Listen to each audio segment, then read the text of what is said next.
Doctor ইউনূসের নেতৃত্বে উপদেষ্টা পরিষদের শপথ গ্রহণ। অন্তর্বর্তীকালীন সরকারের শপথ নেওয়ার পর যা বললেন ডক্টর আসিফ নজরুল। সমন্বয়ক থেকে অন্তর্বর্তী সরকারে নাহিদ ও আসিফ। আসসালামু আলাইকুম দর্শক, আমাদের হাতে থাকা সর্বশেষ সংবাদে আপনাদের স্বাগত। এতক্ষণ শুনছিলেন সংবাদ শিরোনাম, এবারে থাকছে বিস্তারিত। শান্তিতে নোবেলজয়ী প্রফেসর ডক্টর মোহাম্মদ ইউনূসের নেতৃত্বে অন্তর্বর্তীকালীন সরকারের 14 সদস্যের উপদেষ্টা পরিষদ শপথ গ্রহণ করেছে। বৃহস্পতিবার রাত 9টায় বঙ্গভবনের দরবার হলে আয়োজিত শপথ অনুষ্ঠানে প্রথমে প্রধান উপদেষ্টা প্রফেসর ডক্টর মোহাম্মদ ইউনূসকে প্রথম শপথ বাক্য পাঠ করান প্রেসিডেন্ট মোহাম্মদ শাহাবুদ্দিন। পরে অন্য উপদেষ্টারা শপথ গ্রহণ করেন। 3 জন উপদেষ্টা ঢাকার বাইরে থাকায় তারা পরে শপথ নেবেন বলে জানানো হয়। উপদেষ্টা হিসেবে শপথ নিয়েছেন বাংলাদেশ ব্যাংকের সাবেক গভর্নর ডক্টর সালেহ উদ্দিন আহমেদ, ঢাকা বিশ্ববিদ্যালয়ের আইন বিভাগের অধ্যাপক, লেখক ও রাজনৈতিক বিশ্লেষক ডক্টর আসিফ নজরুল, মানবাধিকার বিষয়ক সংগঠন অধিকারের সাধারণ সম্পাদক আদিদুল রহমান খান, সাবেক অ্যাটর্নি জেনারেল ও তত্ত্বাবধায়ক সরকারের সাবেক উপদেষ্টা এএফ হাসান আরিফ, সাবেক পররাষ্ট্র সচিব তৌহিদ হোসেন, পরিবেশ আইনবিদ সমিতি বেলার প্রধান নির্বাহী সৈয়দা রেজওয়ানা হাসান, ব্রতির প্রধান নির্বাহী শারমিন মুর্শিদ, সাবেক নির্বাচন কমিশনার ও সাবেক তত্ত্বাবধায়ক সরকারের উপদেষ্টা brigadier general M Sakhawat Hossain, শিক্ষাবিদ ও ধর্মীয় ব্যক্তিত্ব ডক্টর আ.ফ.ম. খালিদ হাসান, উবিনিক এর ব্যবস্থাপনা পরিচালক ফরিদা আক্তার, গ্রামীণ ব্যাংকের সাবেক ভারপ্রাপ্ত ব্যবস্থাপনা পরিচালক নূরজাহান বেগম, বৈষম্য বিরোধী ছাত্র আন্দোলনের সমন্বয়ক নাহিদ ইসলাম ও আসিফ মাহমুদ সজীব ভূঁইয়া, সাবেক রাষ্ট্রদূত সুপ্রদীপ চাকমা, স্বাস্থ্য বিশেষজ্ঞ অধ্যাপক বিধান রঞ্জন রায় ও বীর মুক্তিযোদ্ধা ফারুকী আজম বীর প্রতীক পরে শপথ নেবেন। শপথ অনুষ্ঠান পরিচালনা করেন মন্ত্রিপরিষদ সচিব মাহবুব হোসেন।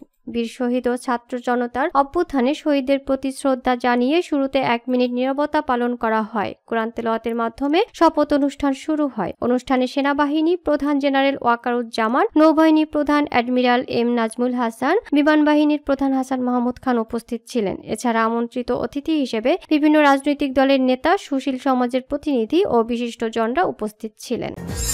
অন্তর্বর্তীকালীন সরকারের শপথ নেওয়ার পর যা বললেন ডক্টর আসিফ নজরুল। অন্তর্বর্তীকালীন সরকারের উপদেষ্টা ডক্টর আসিফ নজরুল বলেছেন, আমাদের চ্যালেঞ্জটা অনেক বড়। যে শক্তির বিরুদ্ধে আমরা লড়াই করেছি, আমরা যেন সেই শক্তির মতো হয়ে না যাই। তাহলে আমাদের ছাত্র জনতা যে অভাবনীয় একটা সুযোগ আমাদের তৈরি করে দিয়েছে, যেটা মহান বলা যায় দ্বিতীয় মুক্তিযুদ্ধ, সেটার অর্জন ও মাহাত্ম্য ম্লান হয়ে যাবে। সেটা সবাইকে মনে রাখতে হবে। বৃহস্পতিবার রাত 9:30টার দিকে বঙ্গভবনে অন্তর্বর্তীকালীন সরকারের উপদেষ্টা হিসেবে দায়িত্ব নেওয়ার পর তাৎক্ষণিক প্রতিক্রিয়ায় এসব কথা বলেন তিনি। প্রতিক্রিয়ায় আসিফ নজরুল বলেন, আপনারা জানেন একটা অস্বাভাবিক পরিস্থিতিতে একটা ল অ্যান্ড অর্ডার সিচুয়েশন তৈরি হয়েছে দেশে, এবং এটা স্বাভাবিক। কারণ 15 বা 17 বছর একটা স্বৈরাচারী শাসন ছিল, একটা অন্ধকার যুগ ছিল, মানুষের মনে অনেক যন্ত্রণা জমেছিল। সেটা আউটপাস হয়েছে, কিন্তু তারপরেও সেটা অতিরিক্ত পর্যায়ে চলে গিয়েছিল, যেটা কোনোভাবেই সমর্থনযোগ্য নয়। তিনি আরো বলেন, আমরা অনেক পুলিশ সদস্য,